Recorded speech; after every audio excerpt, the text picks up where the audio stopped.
Assalamu alaikum wa rahmatullah. I greet you with the Islamic greeting of peace, which means, may the peace and blessings of God, peace be with you. Of God, yeah, be upon you. My name is Zainab and I will be your moderator. Actually, no, never mind, scratch that. I'm not going to be But I'm going to introduce our speaker tonight, Brother Mustafa Umar. I hope everyone is doing well this evening. And I would also like to thank you all for coming out tonight. Today's lecture is one of a series of events that is dedicated to raising awareness about Islam. We hope to see you throughout the week, inshallah. And particularly on Thursday, we'll be having Napoleon, formerly of Tupac's Outlaws, coming out to speak.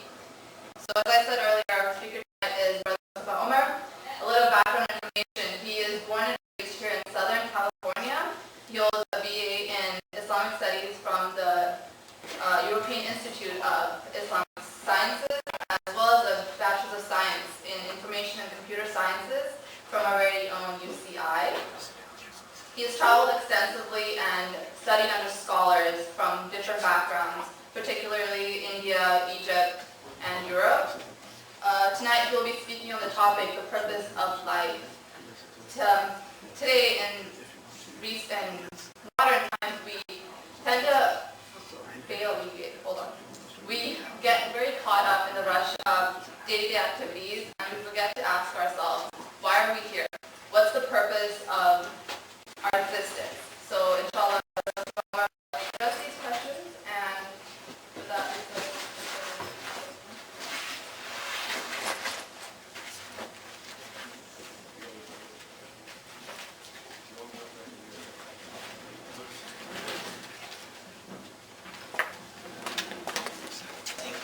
from being oppressed and from being ignorant or being duped into ignorance by others.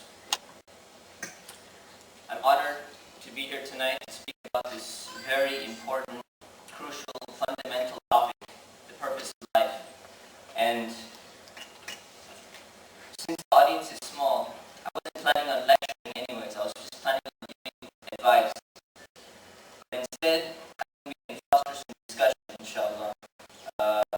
Some discussion from the audience about certain things that I might have told you, but instead of telling you or giving you that advice and allowing you to think about it, maybe creating some discussion before I actually give you the advice I want to give you. So, I believe personally and strongly that there's a time in everyone's life where they begin to question themselves. They begin to question their own beliefs. They begin to think about whether the things they believe are true or not, about whether the things they were taught as are true or not. And there are many people out there who are searching. And some people, they know what they're searching for. And some people, they don't know what they're searching for. And other people, they may not be searching, but they want to know a little bit. So, the information that I'm going to present to you tonight, if you haven't already heard it before, it might seem a little bit overwhelming. But if you consider the capacity of the human mind and the ability to critically think and process information, it shouldn't be so difficult actually. It shouldn't be something difficult to digest, and it shouldn't burden you more than you can bear. So, just start with, first of all, I'd like you to listen and think objectively. And it's very important that you do that because there's very little that you can possibly learn if you're not thinking objectively. If you're not actually listening, but you're just hearing the words and it's going in and it's going out. Okay? So, the first question is, why are we here? Now, if I ask you the question, why are we here, meaning why are we here in this room today, you can come up with an answer. Almost everyone will come up with an answer. Because you have a reason, there's a reason why you came in this room today, there's a reason why you took time out of your daily schedule and came here.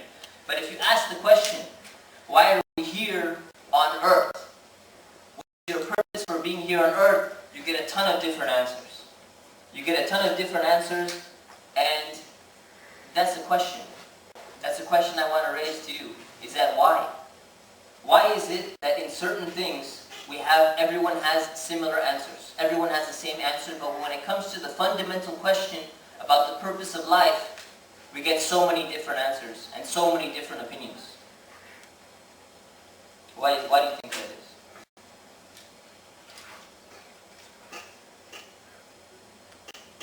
It's not a good question.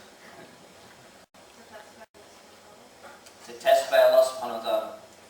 Can you explain that more in detail? He wants to test our dedication to Him and our belief and our faith. He wants to test our faith. He wants to test our dedication. Yeah. I guess like everyone has a different goal, aspiration. You know, some people have it like worldly. They want to like have a big house, big car, and a lot of money. So everyone has different like end goals. So. Okay. Anything else? Yes. As human beings, we have limited intellectual capacity, and because we put such an emphasis on like the rational and what we can see, a lot of times the way that we put together our goals is only based off of that, and we don't understand the fallacies that we have within ourselves to be able to think, and so we end up coming to the wrong conclusions. Very good. Anything else? I think just like you said also, in the beginning how you were saying we start to question ourselves, question our existence, and then once that process starts, we don't know where to go, and we don't know what to use as a source of reference. And in trying to figure that out, I think a lot of people don't have the same information. So some people will come to different conclusions because of that, and other people might, some people I think also figure it out sometimes, but they just don't want to follow it. No, good points that you mentioned. Now, many different philosophies and religions in the world have tried to answer this fundamental question about purpose. Now, we live in a secular society and in what they call a postmodern world. And because of that, there are some people who argue that there is no purpose.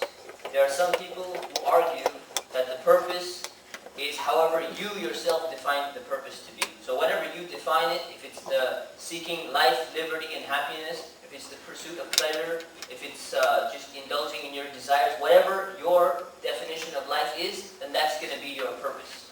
Okay, so we live in that world that conveys it somehow, whether it's through working good, whether it's through enjoying yourself, gratifying yourself, whatever it may be.